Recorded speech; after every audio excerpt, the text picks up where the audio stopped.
The views expressed on the Nova Society are those of the panelists and guests and do not necessarily reflect the views or opinions of the Phoenix Research Institute or any institution which any panel member is associated. Reproduction or dissemination, other than for the purpose of education or information without the express written permission of the Phoenix Research Institute or Nova Society Media, is strictly prohibited. Welcome back to the Nova Society. I'm your host, Dr. Brooklyn Ann Weldon, and I'm here with the panel, Dr. Scott Gershwer and Dr. Mark Bound. Today, the panel will be answering listener questions, and our first question is from Kathy, who lives in Queens in New York. Kathy asks, so it looks like the Congress will be releasing the Matt Gaetz ethics report.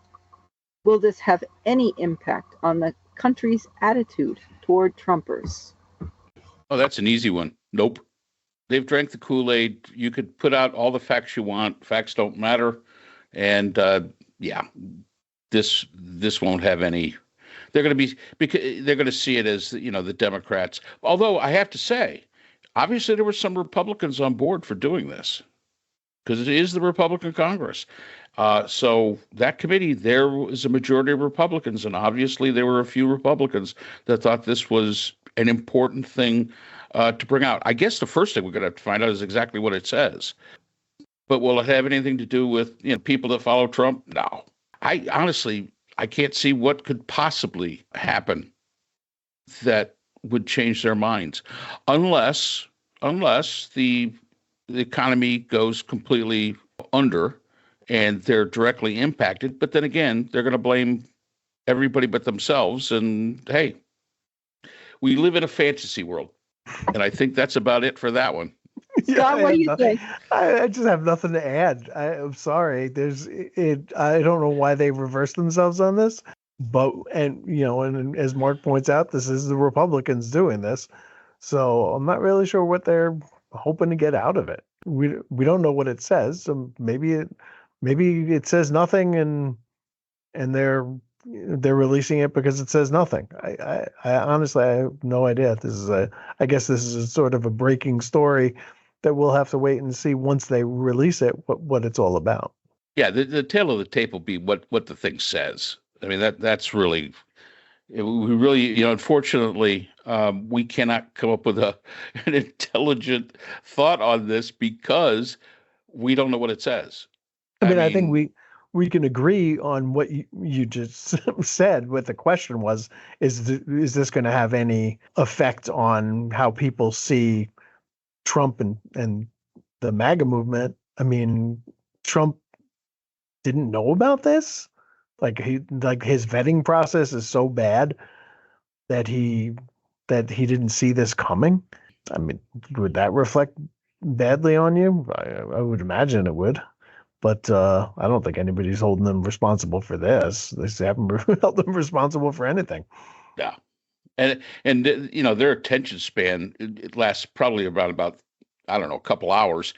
They'll have forgotten that Gaetz was floated as the possible attorney general by the time this gets totally digested and dissected. And no, he'll do 6 other sick things between now and then that'll wipe this off the headlines before he can even write them. Yeah. I mean, things like bombing Montreal. I mean, that's what they're going to do. I mean, if we don't like the news cycle as it is, let's give something even crazier out there and take the very short, limited attention span of the populace and focus them on something else. And I see that's exactly what's going to happen. And unfortunately, I understand the question. I wish I had an answer to it. Probably ask that question in about a month or two, and we'll probably be far better able to answer that question once we know what this thing actually says. Well, another way that Trump can avoid anything is to prevent any news source from saying anything negative about him or saying anything negative about anybody around him. Also, that will be next. It won't just be Trump himself, who's being unfairly treated by the media. It will be everybody around him has to be reported on favorably. I have a question, though, about this Matt Gaetz report. How much of that do you think will be redacted? And do you think that the public, will ever be able to see the report itself? Or will it be like Hunter Biden's laptop, where everything is supposedly there, but nothing's really there because no one ever actually sees the information?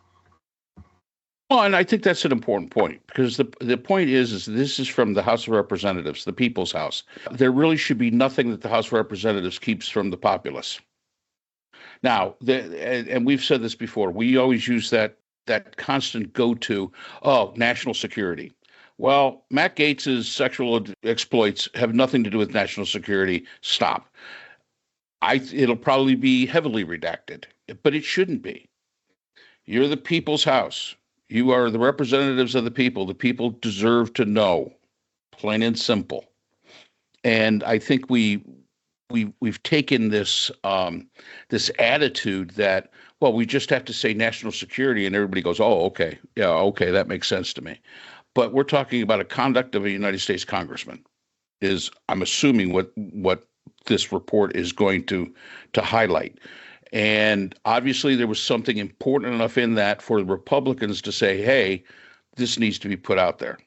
Okay, fine. What was it? It's like, reading a book and then tearing out the last 10 pages and not letting you know what the ending is. That's basically the way they work. And it shouldn't be that way, because it's the people's house. And, using that old go-to of national security is something that, as a nation, we should stop.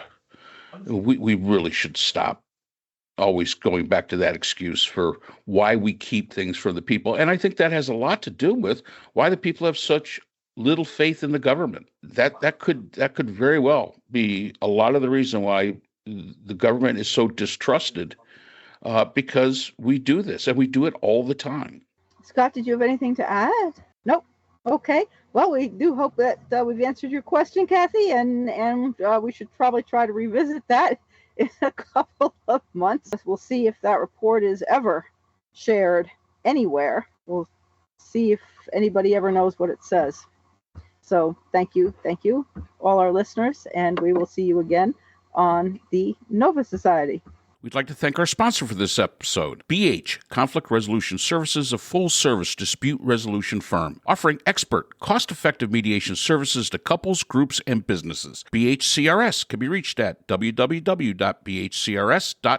And that's all the time we have for today's episode. The Nova Society is a production of Nova Society Media, a division of the Phoenix Research Institute. We'd like to thank our production partners, Buzzsprout, who hosts the Nova Society, Audacity, our editing partners, Apple iTunes, the largest source of podcasts and music on the internet, Spotify, the most popular platform for the Nova Society, and iHeartRadio, your source for all things music and podcasting. The Nova Society is available on all of these and other quality platforms listed in our description. We'd like to thank all of our listeners. Without you and your support, the Nova Society would not be possible. If you have a question or comment, we can be reached at nova.society.podcast@gmail.com. So for Dr. Brooklyn Ann Weldon, Dr. Priscilla Hobbs, Dr. Scott Gershwer, and for all of us here at the Nova Society, I'm Dr. Mark Bound. Remember, the true power in society is knowledge. Thanks for listening, and we hope to see you again next time.